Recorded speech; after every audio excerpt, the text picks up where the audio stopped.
Well, I hate to say it, but we are midway through summer. The good news is it's a great time of year for gardeners who are finally able to enjoy the fruits of their labor. Produce is plentiful, flowers are in full bloom, and zucchinis are starting to be gifted. But if you are like me, you may have some questions on how to get the most out of your garden. And if you're like our producer, and once again myself, you may be in a battle with bugs that are hell-bent on destroying your lilies. So we've called in backup. I'm joined today by two gardeners who will share their tips and tricks. The garden line is always a busy show, so get your calls in now, 1-800-716-2221, or email bluesky@cbc.ca.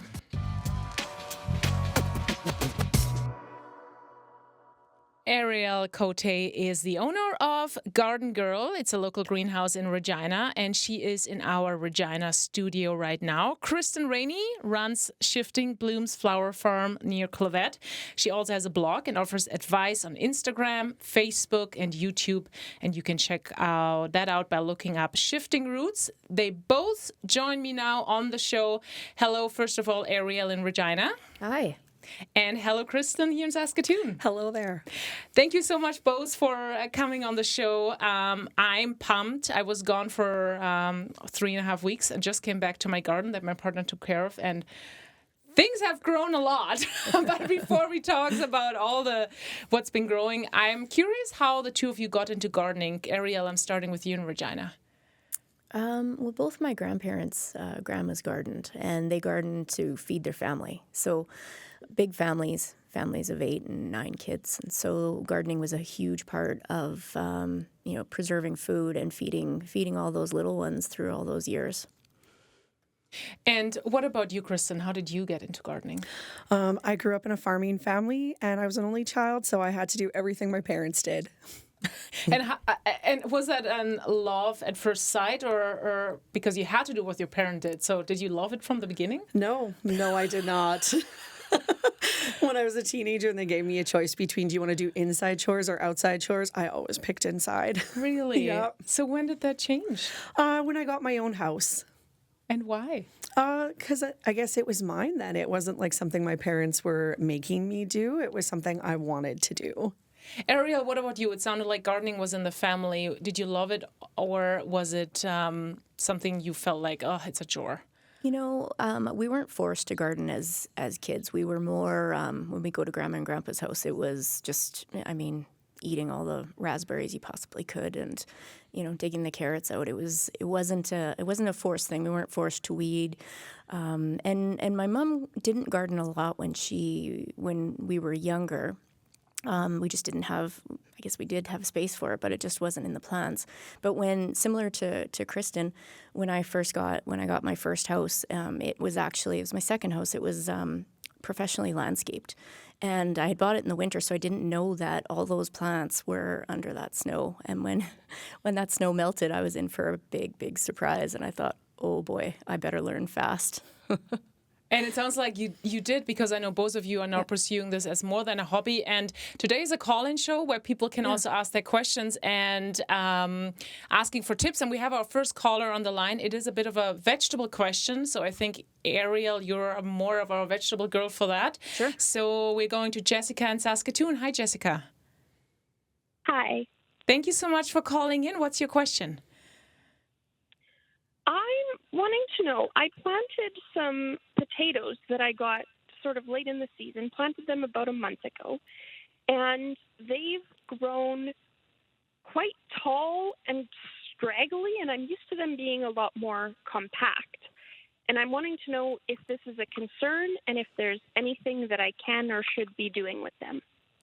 Ariel. Yeah, you bet. So do you happen to remember the variety? No. Okay, that's okay. I think golden Yukon. Okay, yeah, nice potato. What's probably happened is the soil might have a lot of nutrient in it, or nitrogen in it, and it might just be producing more, a lot of growth above ground, and that's okay. Have you dug around at all in the bottom? It might be a little bit too early, like under the soil, to see if there's any tubers starting, or has your plant flowered? They haven't flowered, and I haven't dug in yet. Okay. I've sort of just been letting them Do their thing. do their thing. Yeah, it's probably a little bit too early, especially you said you planted them about a month ago. Yeah. Yeah, and potatoes can come up really quick in ideal conditions, so I wouldn't be too concerned. I would watch for the flowers to happen. Flowers don't necessarily mean that it's producing down below under the soil, but it is a good indicator. So you know what? And some potatoes actually do grow taller. The plant above will grow taller than other ones, so I wouldn't be too concerned. Just watch for that flower to happen. Watch for potato bugs. We want to make sure that we're killing off any potato bugs. So if you see any holes in the leaves, just make sure that that you're staying on top of those so they don't destroy your plant above. And and then just probably in a month I would start rooting around underneath the soil to see if it is producing any tubers underneath. And I think you're going to be good to go. We've got a lot of growing season left, so my fingers are crossed for you. Okay, thank you very much. Thanks for the call, Jessica, and thank you, Ariel. That was a very detailed answer. I want to know, how did you just touched on how you bought your house and you were like, okay, I have to learn more about this. And now you're such a pro answering questions. How did you turn this hobby into what it is now for you? Well, so the house that I had bought, like I said, it was professionally landscaped, more with perennials, shrubs, a lot of great garden beds, but there wasn't much for vegetables. So I got into vegetables mainly because I think everybody should know how to grow their own food. Something, whether it's a carrot, a tomato, just have some sort of knowledge on how our food grows. And so it just, Lois Hole's books. I know, Kristen, you've written some books on flowers, and Lois Hole, she was in Alberta, and she was my gardening guru. And I still have her books sitting on my end table. I don't open them as much as I used to. They've been rained on. They're stuck together. They're a little moldy. But you know what? They're a great resource still today, especially for veggies. Kristen, you've been nodding along here quite a bit. I'm curious too, you've been now writing books yourself. How did you turn this from not liking it to kind of a hobby into a profession? It started when my friends got houses, actually. So they knew that I was the one person in their friend group who knew how to garden, and they would always ask me over and ask me for advice. And at this time, I was looking to get out of being a musician and trying to find some other career. And so I had started this blog, and I thought it would just be like a lifestyle blog about prairie lifestyle. And after one of those visits, I thought, I'm just going to write a piece about gardening. And I was very opinionated. Like, I knew which flowers and whatever that I thought were not worth your time, or like you would plant them and they might, be invasive and you would just get in over your head. So I wrote this post, and the internet had feelings about it, a lot of feelings, and it went viral for me. And then after that, I'm like, okay, I guess I'm a gardening blog now. That's amazing. And we actually have another caller on the line. I think that might be one for you, Kristen, but I want to remind folks, if you have any gardening questions, flowers, vegetables, you're fighting with any pests, give us a call. This is Garden Line on Blue Sky, 1-800-716-2221, or email bluesky@cbc.ca. And we are now going to Maria Rose in Swift Current. Good afternoon, Maria, and thank you so much for calling us. Hi. I have a question about irises. I have quite a few, and they're starting to get kind of these brown spots on them, and then the tip starts yellowing up and dying off. And I don't know if this is something I should worry about, cut out, or do I just let them die back and then clean up the leaves once they're dyed back? I know because of a wet year, and I know like with or for some kind of nutrient deficiency or. I think my first thing would be to how big is the clump of irises? Has it been there for a long time? Yes, I have them. I have a lot of irises all over the place, but they've been there, over a decade. Not all of them. Some of them are more recent, but they've all been there for a good amount of time. I would say any of the clumps that are larger, maybe consider breaking some of those off and giving to friends, or maybe just putting them aside. I guess if they have those brown spots on them, maybe they're just needing to be rejuvenated a little bit. And then otherwise, I think I would do a wait and see approach. Let them die off. This isn't their season. And if you see that problem again next season, then I think, yeah, there is an issue. All right, Maria, thank you for... Okay, so it might just be a nutrient problem? Yeah, that's kind of what I'm thinking. Okay, perfect. Thanks. Thank you, Maria, for calling us. And there's a follow-up question. I had this thought already when Ariel talked about, or when we talked about the tall potatoes, but I know our producer has a bit of more flower interest in that regard. When we should cut back plants, like for example, if lavender is dried out, can you cut it back and have it bloom again? And then I guess that question is for you, Kristen, then Ariel. I have a hard time cutting anything off my vegetables, but sometimes they just get too big. So shall I start cutting? So I guess I start with the flower question first. Kristen. Sure. If the growing season is going on, yeah, I definitely recommend cutting. Not all perennials will come back, but some of them do. I have a lupin in my garden that I didn't know would come back. Cut it off, and I actually have a few more later in this season.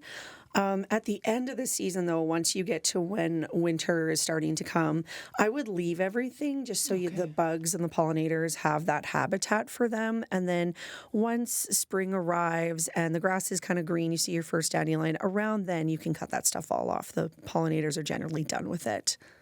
All right. And then touching vegetables, cutting down vegetables. Ariel, any thoughts on that? Well, I think it's too early to be cutting vegetables back. But that being said, there is some thought about trimming up tomatoes. So the bottom leaves on tomatoes, get rid of those bottom leaves. And when I say the bottom leaves, probably for sure leaves and branches that don't have any flowers on them or any fruit. You can cut those off. Quite often the plant will shed those leaves anyways. So you're gonna see them go yellow, maybe brown. Don't panic. It's the plant doing its own thing. It's trying to send more nutrient to the top of the plant where the fruit is going to happen. And those bottom leaves really, for the plant to try and keep those alive, it's just putting endless energy into that. It's not benefiting anybody. Definitely not your tomato harvest at the end of the season. So trim them up, probably depending on the height of your plant, but probably a good 6-8 inches. And I think you'll see a lot more fruit production above. And before we get to our next caller, I have to ask a quick follow-up question there. What the basil, when it starts making flowers, I cut those off though, right? Yeah, you can cut those off, definitely, because you don't want the plant, same with onions, you don't want those plants to go into that flowering stage because all those nutrients are going to go into the flower. Instead of going into, for instance, the onion, the bulb below, or into more stems of basil. And basil is forgiving, so you can trim that back. Don't be afraid to trim it back, and besides just those flowers, but even some of the leaves and stems, take a third of it off. It will just come back with a vengeance. Amazing. Okay, now I want to go to Cheryl. She has a bit of a question for us. Hi there, Cheryl. Hi. I'm calling from St. Walburg, and I had a bleeding heart plant for the last 5 years, and I know it bloomed every year. It did belong to my mom, and it had bloomed for years, and I noticed, and it was just full of blooms like for the last 4 years, but this year I got 2 blooms on it. And I was wondering if you know of anybody else this year having problems with the bleeding heart plant. I think that's a question for Kristen. Yes? So something like this actually happened to my mom. Is there any chance that either one, the conditions where that plant is in have changed, like a tree might have been cut down or something so it has less shade, or 2, do you maybe have any neighbors who might have used a herbicide or something and that could have wafted over? I'm not sure how to pronounce that word. I like the plant was alive. Like there was green leaves. Like if that would happen, you'd think the leaves would be dead or... Oh, okay. Yeah, that's true. Yeah, but you know what? My friend my 2 neighbors, one that lives on the right side said that hers kind of just disappeared, because I know she had one. And then somebody who lives on the left side of me here in St. Walburg said hers died. And I noticed a few others in town where they had bleeding hearts. I didn't see one, but I walked down a few houses down from where I live, and somebody had one just full of blooms a few houses down, which I could not figure this out. Yeah, that sounds really strange. I'm sorry I don't have more for you. Ariel I is know, raising her and hand. Maybe she has an idea for us. Well, I heard this a couple times at the greenhouse this year too, and we did have a very warm May. We were hitting 30 degrees in May, and bleeding hearts don't love that. They want that cooler weather, and I think that if they just didn't get enough possible water or enough shade during those 30 degrees, which they're not typically used to, I think that just hindered a lot of blooms for people. Typically, your bleeding hearts will die off later in the season, so they start to go brown and they really go away. They kind of dissolve on us before our eyes in about end of July and August. And I think because of that warm temperature in May, that really puts some stress on the plants. But you know what else? I can't figure out why a few houses down theirs was just full of blooms, and it was in an area where they get the morning sun and light, but it shaded towards the afternoon as the sun comes up more as it starts to move. Yeah, it's in a shaded area with that. Because when I plant, I don't know, do they like kind of shade? They do, yeah, and they will thrive with morning sun, and to be hidden away in that afternoon sun is what they love. So. And the other thing, I had strawberries this year in my garden, and the ants seemed to eat them while they were ripening. I ate two, and the ants would eat the whole strawberry. Oh no! Yeah. Yeah, ants typically love drier soil. They'll if you can keep your soil more moist, the ants typically won't. They move away. They'll go somewhere else. Maybe your neighbors. Yeah, because I had strawberries, and I noticed this year they weren't as big. Yeah. Like the strawberries don't seem to be. And if the soil is hard, like when I actually dug up my bleeding heart, the roots looked just awful. They didn't even look healthy at all. Yeah, so maybe they. Yeah, I would start adding some compost to your soil. That's going to help loosen that heavy, hard soil. It's also going to give a slow nutrient and a natural nutrient to all of those plants, whether it's fruit or perennials. They'll just love that compost. Okay, the other question. I planted zinnias in a pot. One more question. Zinnias planted. And you know what? I've got a couple of blooms, but they haven't opened. Will they open now in August? Yeah. This is their time. Yep. Because it's huge. The plant is huge. I've got a bloom that's starting, but it hasn't opened. So they've still got time, eh? Yes, they do. I put it out in the sun more. Yeah. Cheryl, I really, really appreciate all your questions. This was really helpful for all garden lovers. Thank you so much. This is your chance. We have two garden experts on the line. Do you have any questions? I do have a question. I don't do a lot of outdoor gardening. However, I do have a corner window with a bunch of plants underneath it, and I have a couple of orchids that I love. And I think I accidentally underwatered one, and so some of the leaves are a little bit yellow, and I'm not sure how to bring it back to health because usually they're quite happy there. Kristen, what's your tip? If you've been nodding along here. No, I'm just surprised that. Oh, sorry. Did you say you overwatered it or underwatered it? I'm thinking it was underwatering because I skipped it for about a week, but maybe it could be something else. Usually orchids are fine with that. Do you water with ice cubes? I've heard that's like one of the secrets to getting good orchids. I did for a while, and then I went to water, but in that change, that's not when the yellow leaves came out. So, Yeah, it's strange because they've been great there for a couple of years. Oh, that's too bad. Does Ariel maybe have any? Ariel, do you have any orchids?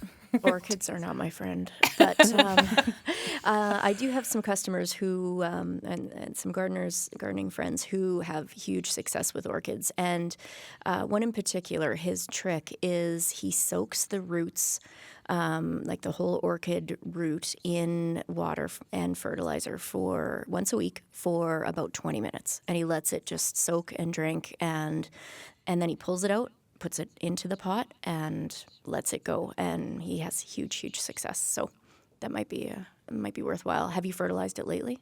I haven't, actually. That's a great tip. There we go. All right, Emma, Thank you. You were Thanks so definitely much. challenging us. Yeah. That's Emma Kilburn-Smith with the CBC News, and she'll be back with the full newscast at 1 o'clock. And we have another caller on the line from Regina. Caller on the line from Regina. Kim is joining us now. Hi there, Kim. Hello, how are you? Good. Thanks for calling. What's your question today?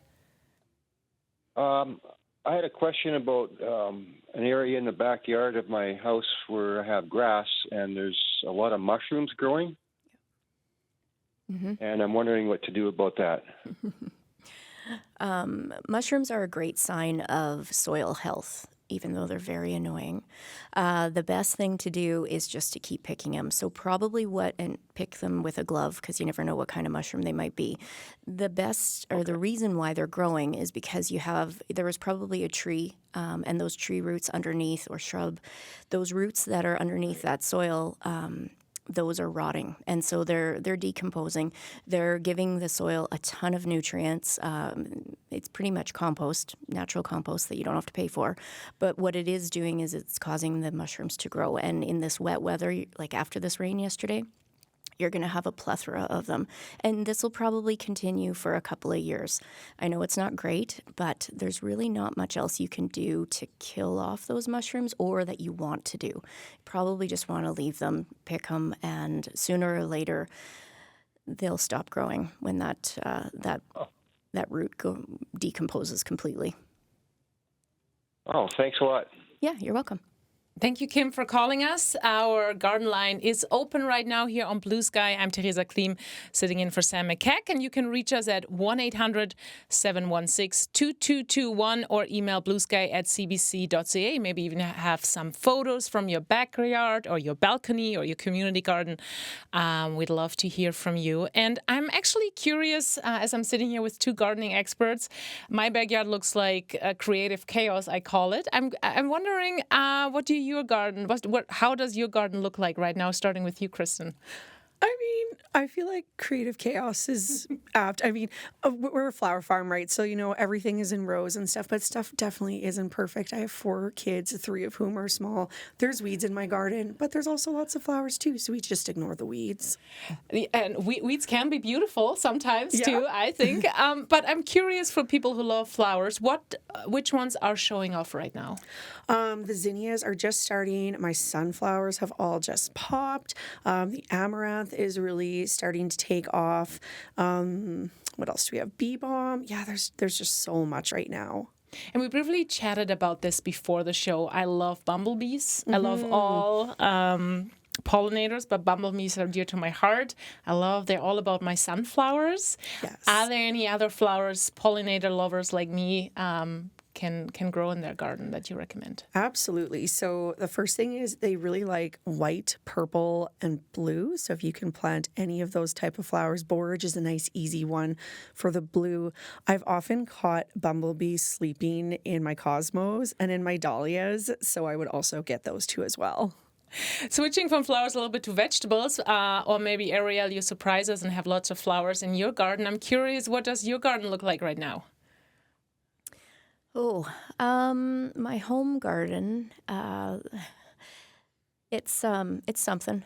There's a lot going on. So I always joke that whenever a plant is struggling at the greenhouse, it goes home to my house, and it seems to take off. And Yeah, there's a lot going on in it. So mostly my home garden is a lot of shrubs, perennials. Vegetables are mostly done at a community garden space, and even that's been taken over more by flowers. Flowers are really taking over my heart lately, and I love to grow food, but my community garden is full of sunflowers and poppies, zinnias, cosmos. Yeah, it's there's a lot of flowers this year. It seems my focus is shifting a bit. Tomatoes I do grow at home because I want them close by so that I can be watching them. I like my herbs close by, so I grow them in pots on my deck. I don't typically put herbs in my garden space. I don't know why. It just seems like pots where I can move them in because they're a little bit more tender sometimes. So if we get that early frost, I can just pop them into the garage. Peppers, I grow them at home in pots. Same reason, so that peppers they take a long time to mature. So they're very slow growing, and if anyone is out there, they probably know, the peppers are taking forever this year. And so just to avoid that early frost, I put them in pots, and that way I can put them in the garage whenever there's an early frost and save them and still get, usually we still have 3-4 weeks of beautiful weather after that first frost. Plus, it's nice to have the herbs somewhat close to the kitchen, so you can quickly grab some herbs and put in your food. Yep. We have another question coming in from Regina. Chris is on the line now. Hi there, Chris. Thanks for calling Blue Sky. Yeah, good afternoon. I have a couple of quick questions. So let me turn my radio down here. My raspberries this year have been amazing, but my strawberries, not at all. So I'd like some advice about what I could do to maybe make them more productive. And I also had a question about types of flowers that would be blooming later in the year. I have a lot of perennials that tend to bloom early, but every year by this time, I'm noticing that the perennials are all done, and I don't have much going on for flowers in the yard. So those are my two questions, and I would appreciate any advice, related to those. Ariel, shall we start with the strawberries with you? Sure. So are your strawberries, are they a June producing, or are they an everbearing? I have no idea. I got them from a neighbor who she'd been growing them in pots and had no place to put them in the ground and knew that they wouldn't survive over winter in pots. So she gave them to me, and I put them in a raised bed. Okay. Did you put them in a raised bed just last year? Yeah, last year. Yeah. So there's just to start with, there's two main types of strawberries. Ones that produce only in June, and then ones that produce all season. So if we miss that June window, which we may have, then they very well might not produce at all this year. So an everbearing. They're still flowering. Oh, then that's good. They're still flowering. Okay, then they're probably an everbearing, and they might just be slow.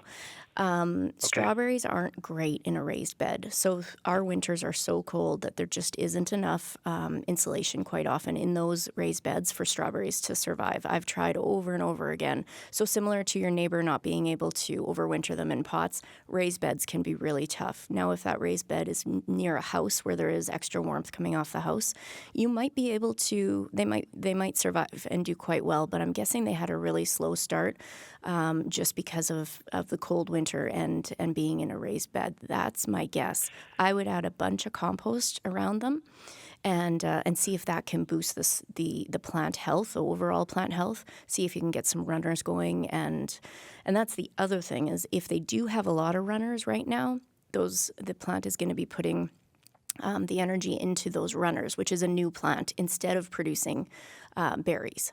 So if you do have runners, clip those off, root them, and pop them in the dirt somewhere else so that main mother plant isn't putting all the energy into those runners. Okay, yeah, no runners, and I didn't see any die-off over the winter from what I had when I put them in the raised beds. And what I did deliberately is I put a lot of snow on top of the raised bed over the winter for insulation and, to provide moisture. So the plants look really, they look healthy. They're just not producing. Yeah, they're just not producing fruit. Yeah, so I would give them a good shot of fertilizer. whether that's via compost or you want to do a fruit fertilizer. We do have that at the shop, fruit and berry fertilizer, and that might give them the boost that they need. But it sounds like you're doing everything right so far. Okay. All right. Now regarding late flowering flowers. I can definitely take that one. So my favorite are the sedums. Like the autumn joy sedum is the most popular one, but there's lots of other different varieties for that. Your echinacea, any sort of coneflower, rudbeckia, like anything in that sort of family has the best chance of still being good by fall. However, what I'd really recommend is if you don't mind starting a few annuals or direct sowing them, is to do a late succession of sunflowers. So like don't start them on May long weekend when you normally would, just maybe like start them a month later. I also do this with zinnias. Amaranth is another good one that's great into the fall. If you want to be adventurous, statice and straw flowers are also lovely. So yeah, that's what I'd recommend. Okay, some good suggestions. Thanks very much. Thank you so much, Chris, for calling. This is Garden Line on Blue Sky. You can call us. We have two experts for your gardening, flower, backyard, wherever you grow, whatever you grow questions. It's 1-800-716-2221. And I'm going straight to Brian in Greenwater Lake. Good afternoon, Brian, and thanks for calling Blue Sky. Hello there. Yes, I have a question about my garlic. I've been growing hardneck garlic for several years, and it's been performing just excellent. However, this year on the purple stripe, the garlic was doing well, and then I cut off the scapes, and then what happened, I've got bulbs forming anywhere from ground level to up to 6 inches on the leaves or stem. And when I dig the garlic, there's no cloves or anything, just kind of a round, hard ball. Do you know what causes that? I don't. I have never seen that before. You said it was a purple stripe garlic? Yeah, the purple stripe. Now, what I did notice in my garden this year, because I dug them already, and it's very brown, and I remember putting on probably a lot of sphagnum peat moss because I have very clay soil. Okay. Do you think I turned it too acidic? Yeah, I think so. I think you changed the pH of the soil. Peat moss can do that, and so you might want to. I think you can still buy some soil testing kits out there and just have that soil tested, and definitely add some compost, nothing with peat in it, and see if you can change that acidity back, or find some soil amendments that will help with that. But I would test that soil first. Oh, okay. Thank you for that advice. Okay. Bye then. Thank you, Brian. This is the Garden Line on Blue Sky, and we're getting a lot of calls in right now. The next one from Lori in Regina is something I really personally am very curious about. I know our producer Nicole is as well. It's about the red lily beetles. Lori, maybe you can tell us more about your problem. Welcome to Blue Sky. Hi, thanks for taking my call. Yes, I had the red lily beetles on my lilies last year, and I successfully mostly picked them off and squished them and killed them. And this year I bit away a little bit, and they kind of got away on me, and they're doing a number on my lilies, a bad number. And so I've been doing the same thing, but I'm wondering if there's a better way to mitigate them. Probably Ariel has the product in her shop, I would imagine, because I know there is a product. If there is any chance you're on an acreage, I highly recommend, if you have chickens, just letting them free range for a little bit, a couple hours a day if you can. I know, most people don't want to, but that's what I do, and I do not have lily beetles. And I used to have lily beetles, but they killed them all, and they are on top of it. Wow. But yeah. That's awesome. So now I'm getting chickens. Okay. Right? It's a good excuse to get chickens. I don't know, my neighbors will appreciate that. My other question is about a rabbit that has started nesting in our grass. He's made a little rabbit-sized trench, and I keep chasing him away, and he likes to sleep there. So I've cleaned it out and reseeded and put a bucket over it, and I'm thinking of sprinkling Epsom salts around it. Would that be a good idea, or do you have another suggestion? I don't know about Epsom salts working for that, but it could be worth a try. Can you fence it off at all? What was that? Sorry?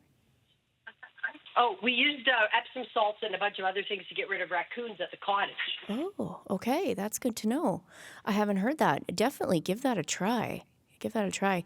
Just back to the lily beetle, we do have a product called Last Crawl. So crawl is in bug crawl. Yeah, and it's it's diatomaceous earth. Yeah. Hopefully it's their last one. Diatomaceous earth and a silicone mix, and it seems to be working really, really well. You do have to keep at it, meaning that you keep applying it. And I had some customers this year who used it early spring, and they sprinkled it at the base of where their lilies would be were going to grow. So right on that soil, and it managed to kill, or it seemed to kill off all the eggs, because once your lily beetles are gone, you don't see them, the eggs are still there. So they're going to come in the spring. So that mixture seems to work really well. So it's worth a try. Okay. Oh, that's great. I will try that. Thank you so much. You're welcome. Thank you, Lori.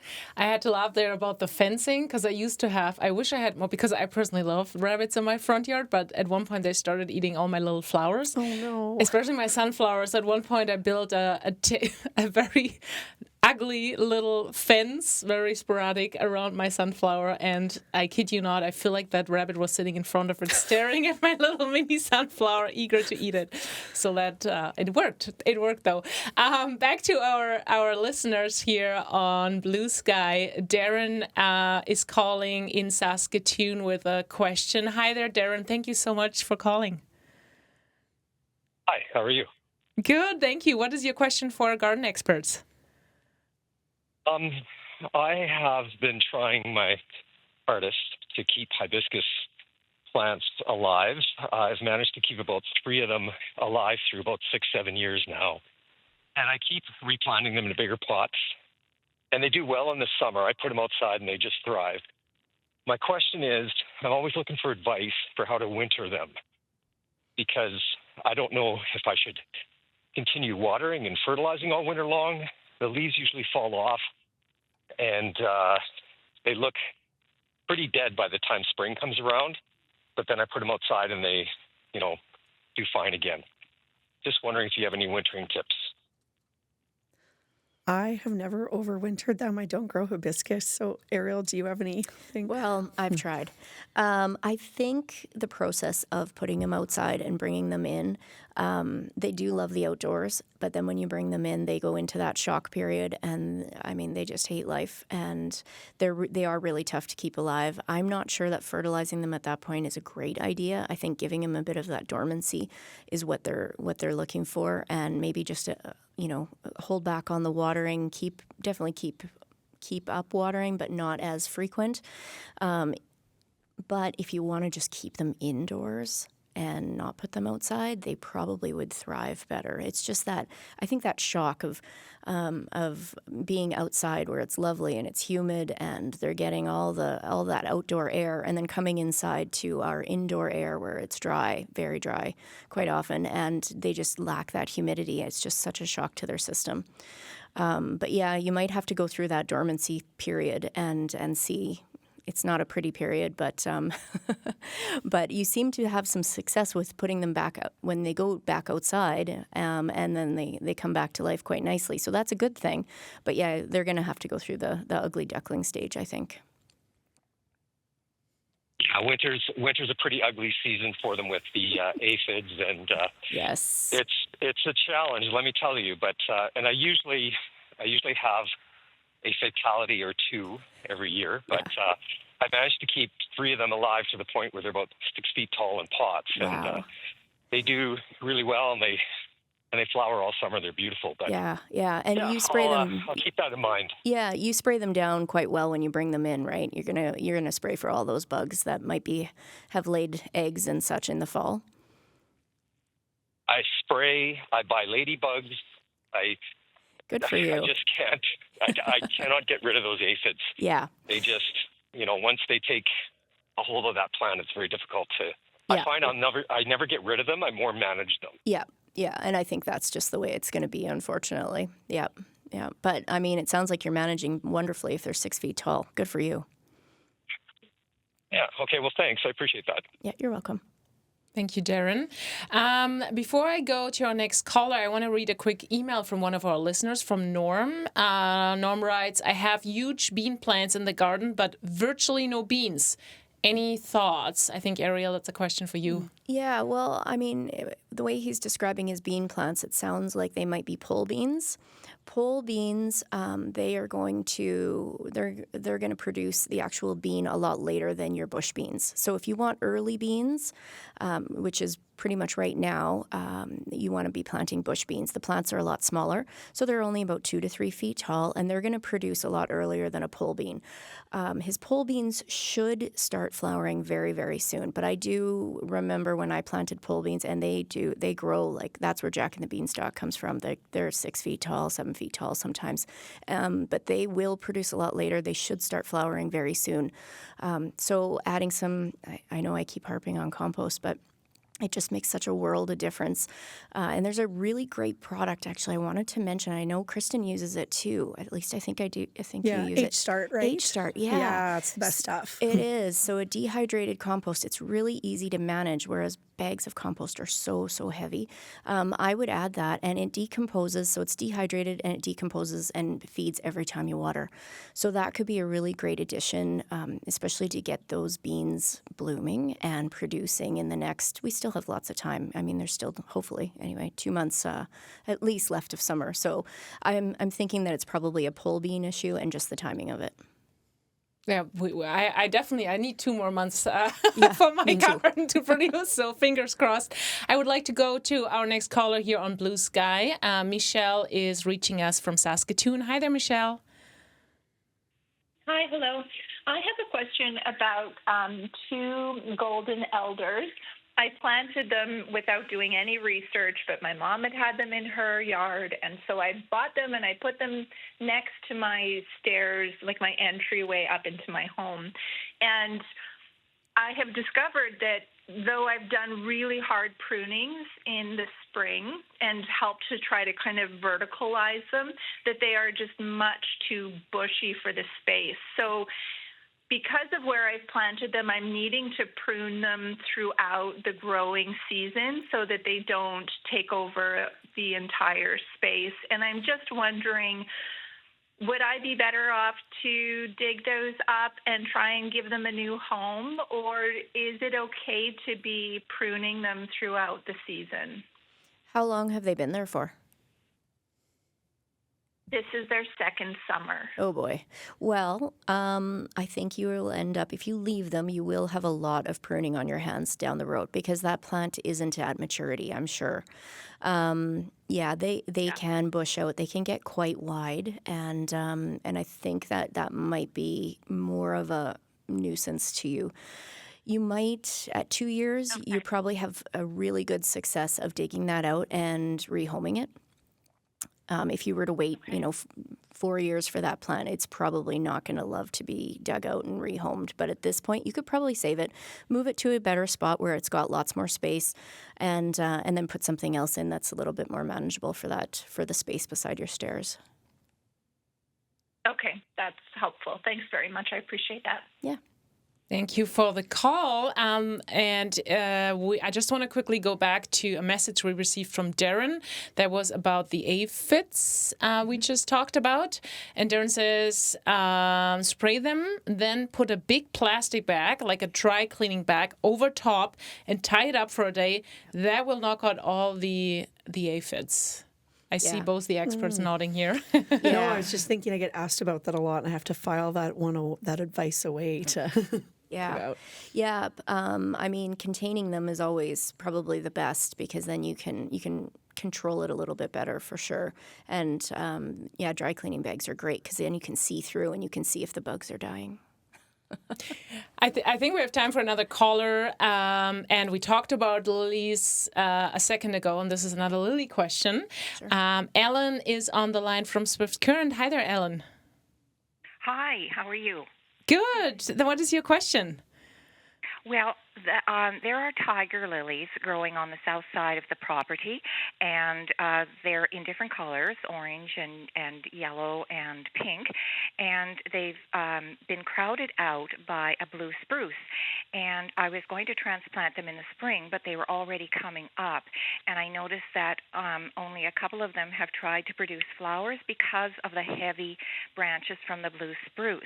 So my question is it safe to transplant them? And if so, when should a person transplant lily bulbs? Because they're obviously not going to thrive there anymore. I would transplant them in the fall. So sometime I personally like to do it maybe late September just because it's a little nicer out, but you could also do it in October too. Fall is a great time. Okay. Thank you. Thanks very much. Thank you for your call, Ellen.